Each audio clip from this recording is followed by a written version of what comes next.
Temple చాలా పురాతనమైనదిలా ఉంది. దీని స్పెషల్ ఏంటి శాస్త్రి? మన పూర్వీకులు రాసిన తాళపత్రాలు ఇక్కడ ఉంటాయట. అందులో పాస్ట్, ప్రజెంట్, ఫ్యూచర్ జన్మల గురించి వ్రాసి ఉంటాయట. అందుకే డాక్టర్ మనల్ని ఇక్కడికి వెళ్ళమని ఉండి ఉంటారు. ఇదంతా నీకెలా తెలుసు? గూగుల్ తల్లి ఉంది కదరా, అందులో వెతికా అంతే.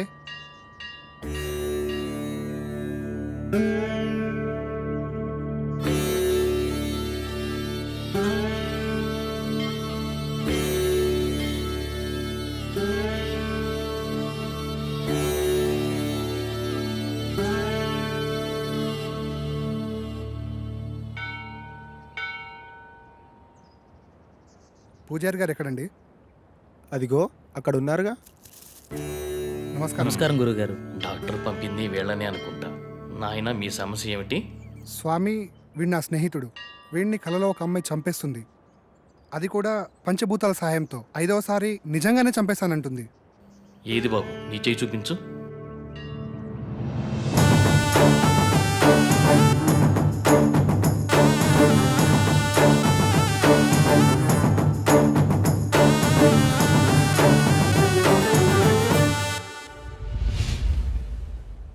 ఒక్క నిమిషం ఇక్కడే ఉండండి. అదేంటి ఏం చెప్పకుండా లోపలికి వెళ్ళిపోతున్నాడు?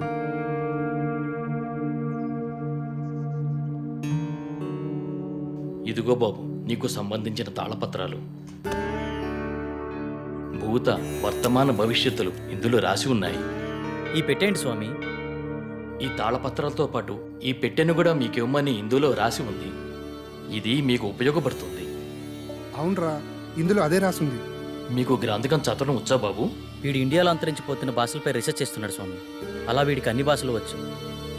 అలాగా, మంచిది నాయన. మీకు విషయం చెప్పడం మర్చిపోయాను. ఈ పెట్టెను అమావాస్య నాడే తెరవండి. ఇంకో 2 రోజుల్లో అమావాస్య వస్తుంది. ఆ రోజు మీ కార్యక్రమం మొదలు పెట్టండి. అంతా మంచి జరుగుతుంది. శుభం భూయా.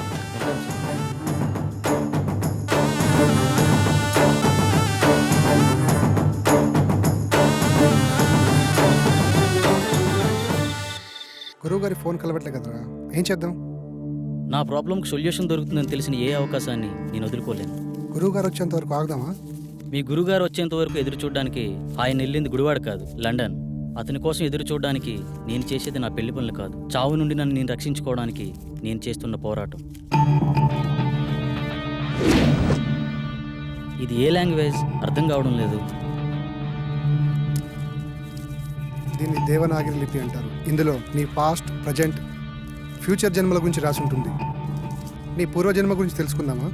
వాటి గురించి ఎందుకురా, ముందు ఈ జన్మ గురించి, నా ప్రాబ్లం గురించి, దానికి సొల్యూషన్ దొరికే ఛాన్స్ ఉందేమో చూడు. ఓకే ఓకే, అవకాశాలు చాలా తక్కువ కనిపిస్తున్నా చిన్నప్పుడే పితృయోగం, విదేశాల్లో విద్య, జన్మతః శ్రీమంతుడని నీ గురించి చాలా క్లారిటీగా రాసింది.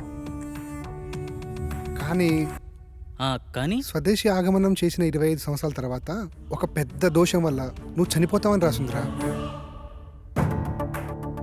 అయితే ఈ యాగం చేయడం వల్ల ఈ దోషాన్ని కొంతవరకు నిర్మూలించే అవకాశం ఉందని ఇందులో రాసిందిరా. ఆ యాగాన్ని ఎలా చేయాలి? అందులో ఏమైనా రాసుందేమో చూడు. ఇందులో యాగం గురించి అయితే ఏం లేదు, ఇందులో ఉందేమో చూద్దాం.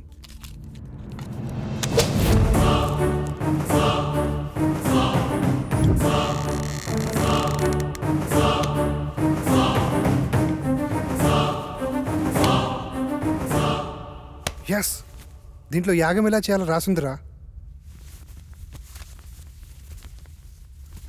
అదలైవు.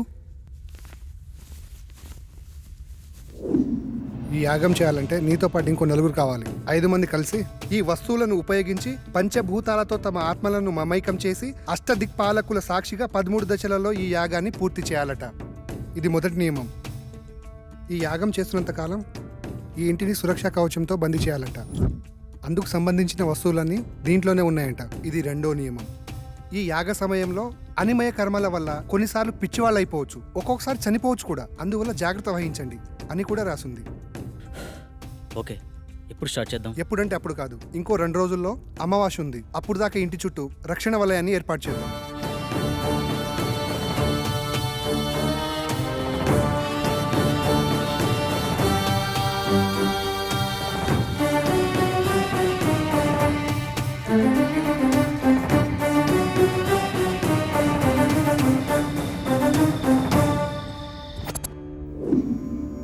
ఇప్పుడు చెప్పు, ఏం చేయాలి? ఈ మొత్తం యాగాన్ని ఎలా పూర్తి చేయాలి?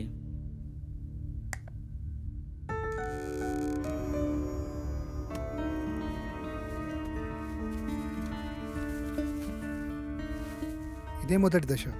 ఇది అగ్నిదేవునికి సంబంధించింది. నీ ఆత్మని అగ్నితో మమైకం చేసే దశ. మొత్తం రాస్తుంది కానీ చివర్లో ఈ అక్షరాలు అర్థం కావట్లేదురా.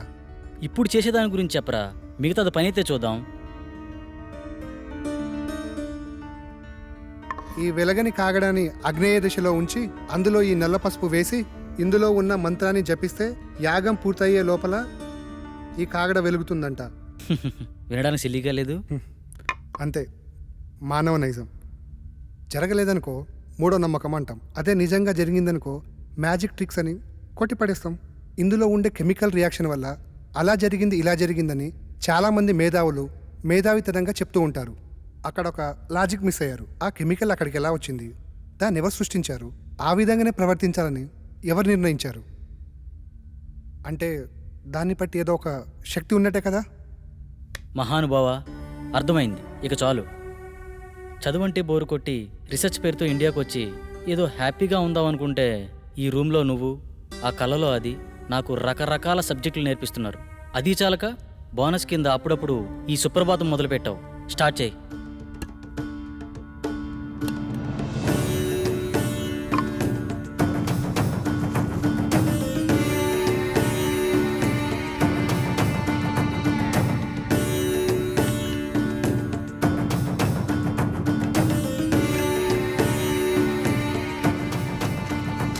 వెలిగించు.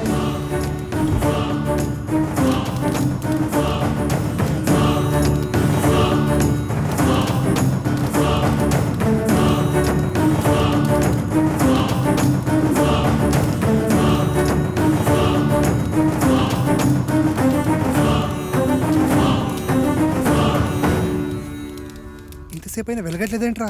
ఇందాకేదో పెద్ద పెద్ద డైలాగులు వేసావు కదరా, ఇప్పుడేమంటావు? మీలాంటి జ్ఞాన సంపన్నులు అప్పుడప్పుడు మాలాట వాళ్ళని కూడా నమ్మాలి. ఇంకా ఎందుకు ఈ కాగడా, తీసి పడాయిక.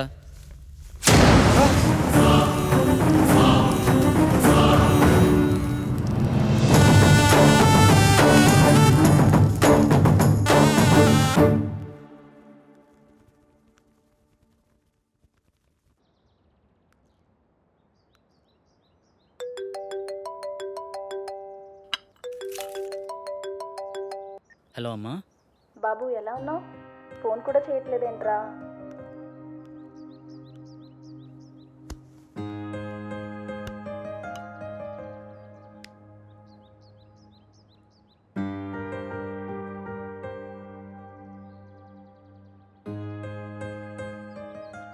ఇక్కడ నా పని కాగానే వచ్చేస్తానమ్మా. ఓకే, బాయ్ అమ్మా. కల్లో నాకు ఇలా జరుగుతుందని అమ్మకి తెలియకూడదు. ఏం చేయాలి?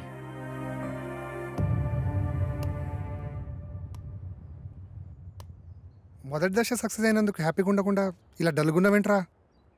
రాత్రి జరిగింది నిజమైతే నా కల కూడా నిజమే. అంటే నేను చనిపోవడం కూడా నిజమే కదరా. ఇన్ని రోజులు నా కల నిజమా కాదా అని డౌట్ ఉండేది. కానీ ఇప్పుడు క్లారిటీ వచ్చేసింది. నాన్న చిన్నప్పుడే చనిపోతే ఏ కష్టం తెలియకుండా పెంచిందిరా అమ్మ. నేను చనిపోతే అమ్మ పరిస్థితి ఏంట్రా? నీకేం కాదురా. లేదు, నేను బ్రతకాలి. I want leave. కమాన్, రెండో దశకు ప్రిపేర్ చేయి. చెప్పా కదరా, రెండో దశకి ఇంకోరు కావాలని. అలా మొత్తం నలుగురు కావాలరా. ఎలారా? పిచ్చోళ్ళే కావచ్చు, ప్రాణాలే పోవచ్చు అన్నావు. తెలిసి అంత రిస్క్ ఎవరు చేస్తాడరా మనకి? We are also facing same problem. Shall we meet? This is Sagar.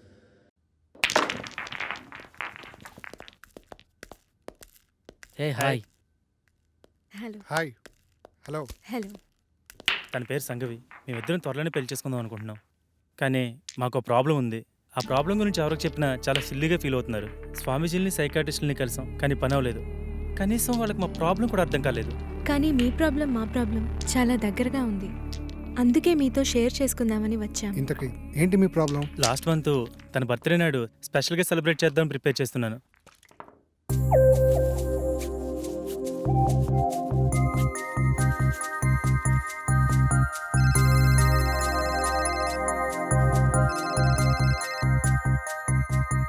త్వరగా రా డార్లింగ్. వస్తున్నా. నువ్వు ఫోన్ కట్ చేసేలోపు అక్కడ ఉంటా. ఓకేనా?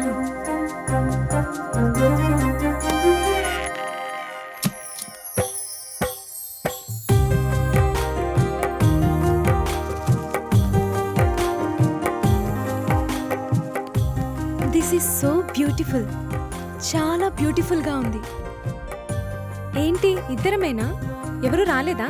మనుషులు కాదు కదా, మన ఇద్దరి మధ్య గాలి కూడా రాకూడదు. బేబీ పుట్టిన టైం అయిపోయింది. దా కేక్ కట్ చేద్దు కానీ.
ఒకసారి చెప్తే అర్థం కాదా నీకు?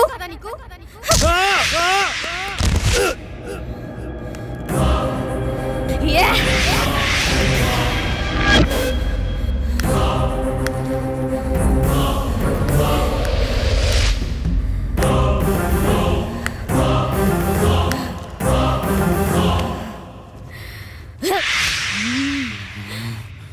ఆ స్టైల్లో చెప్తే కానీ అర్థం కాదే.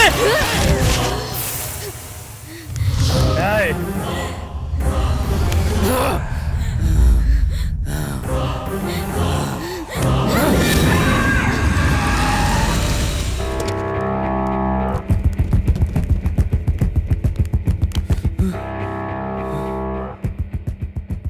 నాకు చాలా భయంకరమైన కల వచ్చింది సాగర్. సేమ్ నాకు కూడా అలాంటి కల వచ్చింది. నాకెందుకో భయంగా ఉంది సాగర్. భయపడకు, నేనున్నాను కదా, ఏం కాదు. అప్పటి నుండి మేమిద్దరం ఎప్పుడు కలవాలన్న ఆలోచన మా మైండ్లో వచ్చినా ఇలాగే జరుగుతుంది. అది బాస్ జరిగింది. అది యాదృచ్ఛికమా లేక కల్పితమా నిజమా అర్థం కాక పిచ్చెక్కిపోతుంది. మా ప్రాబ్లం మీ ప్రాబ్లం ఒకేలా ఉంది కదా, దీనికి సొల్యూషన్ ఏమైనా ఉంటుందా? ఖచ్చితంగా ఉంది. మీరు నన్ను నమ్మితే నా దగ్గర ఒక మార్గం ఉంది.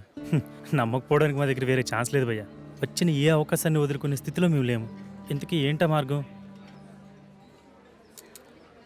మీరు ఒకసారి నాతో రండి. నువ్వు హాస్టల్కి వెళ్ళు, మ్, నేను వచ్చి కలుస్తా. ఓకే.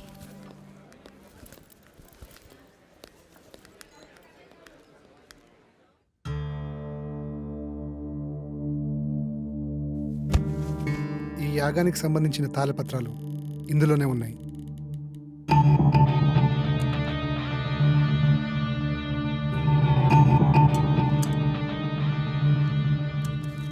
ఈ తాళపత్రాల్లోనే ఆ దశల గురించి వివరించి ఉన్నాయి. ఓకే భయ్యా. ఇది పంచజన్య శంఖం. దీన్ని 5వ దశలో వాడాలి. ఇది వాయువుకి ప్రతీక.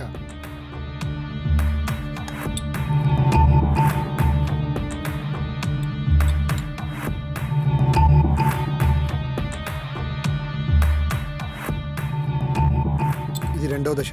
ఈ దశలో మొదటి వ్యక్తి, 2వ వ్యక్తి ఉండాలి. ఆకాశంలో ఆత్మని మమైకం చేసే దశ. బాసు, నేను చెప్పిన ఫ్లాష్ బ్యాక్ మీరు నమ్మలేదు కదా? ఎందుకు అలా అడిగారు? నేను చెప్పింది విచిత్రంగా ఉంటే మీరు చెప్పింది విచిత్రంగా ఉంది బాసు. నమ్మడం కొంచెం కష్టమైనా వేరే దారి లేదు, ప్రయత్నిద్దాం. ఇంతకీ మీ ఇద్దరు ఎవరు కూర్చోబోతున్నారు? మొదటి రిస్క్ నేనే చేస్తాను బాస్.